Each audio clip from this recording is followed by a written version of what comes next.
In the early 2000s, Sergeant Dave Ramirez served as a military police officer at a large military base in Germany. He was well respected by his peers and superiors, known for his professionalism and dedication to duty. The base was filled with activity, mostly criminal activity, so the MPs were always busy maintaining order and security. One of the soldiers in David's unit was Private First Class Ethan Turner. Now Ethan seemed like an ordinary soldier, friendly and hardworking. David had given him a few rides a couple times and chatted with him during shifts. There was nothing out the ordinary about Ethan, which made the events that unfolded a whole lot more shocking. One evening, David noticed Ethan was suddenly taking patrol duty and reassigned to QC duty, but David didn't think nothing of it at the time. It wasn't until whispers and rumors started circulating that David became curious. He decided to discreetly ask around and see what's going on for himself. The truth was more disturbing than David could imagine. Ethan had been calling escort services while on duty at night. When the women arrived, he would brandish his service weapon and claim it was a sting operation. Under the guide of his authority, he coerced the women into performing sexual acts, promising to let them go if they complied. This continued until one brave woman immediately reported the incident after escaping. An internal investigation was launched, and the evidence against Ethan was damning. 40 cases. He was arrested, court-martialed, and ultimately sentenced to 51 years in prison. The news spread like wildfire through the base. Ethan's fellow grace was swift and complete. David filled of mixed anger and betrayal. He was never suspecting Ethan had such heinous behavior. Not long ago after the scandal, another bizarre incident occurred that would add to the base's collection of strange stories. David was stationed at the front gate when an irate woman approached. She demanded to see her husband, Sergeant Wayne, Sergeant Wayne. She was adamant that they were married and that he promised her to take her to the States. She showed David her marriage papers, which turned out to be 5988E maintenance forms with her signature at the bottom. The woman's husband, John Wayne, was clearly a figment of someone's imaginations. David and his fellow MPs were baffled. They never heard of a Sergeant John Wayne. As they investigate further, they discovered that this wasn't an isolated incident. Two more women showed up with a similar 5988E marriage certificate, each convinced that they were legally married to a soldier who didn't even exist. The MPs conducted a thorough investigation, but couldn't uncover the true identity of the person behind the elaborate scam. It seemed that someone who had been seducing these women and convincing them to sign these maintenance forms as proof of marriage, the culprit had disappeared without a trace, leaving behind trails of confusion and heartbreak. It had been nearly a year since our last deployment. When our battalion got the news, we were on the pass chart for another tour. Around the same time, we got a second lieutenant, a fresh West Point graduate, Amy Clark. She was part of the initiative to integrate women into the combat roles. From the moment she arrived, she was a powerhouse.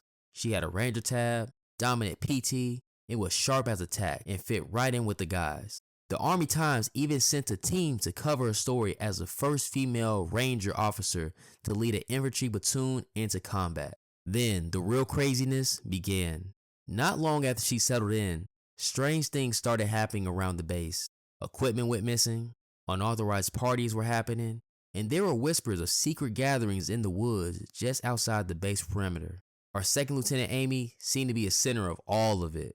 One night, a group of MPs stumbled upon a full-blown underground fight club in an abandoned warehouse on the outskirts of the base. To everyone's shock, Amy was allegedly in the middle of the ring, going toe-to-toe with the E5, who was her former Ranger school buddy. It turned out that they'd been organizing these fights for months, drawing soldiers from different units and even some locals. The fallout was immediate and intense. During the investigation, it was uncovered that the fight was only the tip of the iceberg. They had been running underground network involving black market goods with military equipment and unauthorized raves with drugs and other illegal paraphernalia. The E5 was demoted and transferred to another base entirely. However, with Amy, they didn't find any conclusive evidence to relieve her from duties, despite compelling arguments that she was heavily involved. 10 months later, things seemed to be dying down until rumors started circling with Amy once again, but that she ended up pregnant.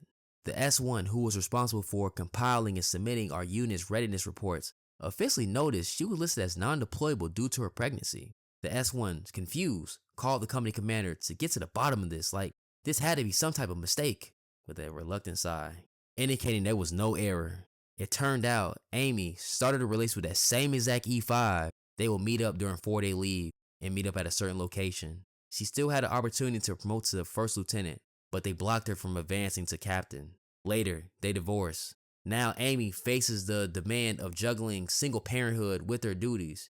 She had to transfer units, then ultimately she left the army after serving her service obligations, and now she's caught up in a difficult custody battle.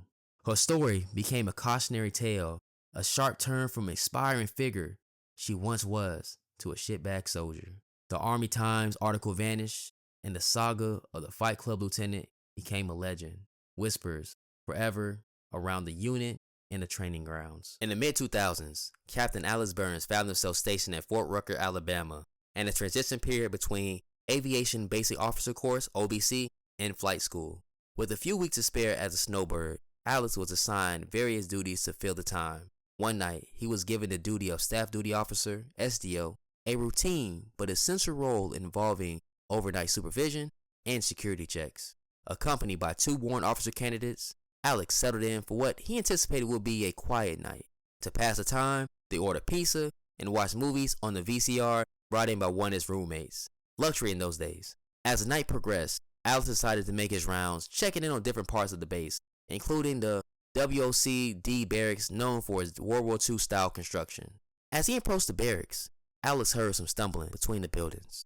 He called out and was met by a man in civilian clothes who claimed to be a TAC officer, a training, advisor, and counseling officer responsible for mentoring, WOC-D candidates. The man appeared to be a chief warrant officer, too. Appeared to be tipsy and handed over his ID when asked.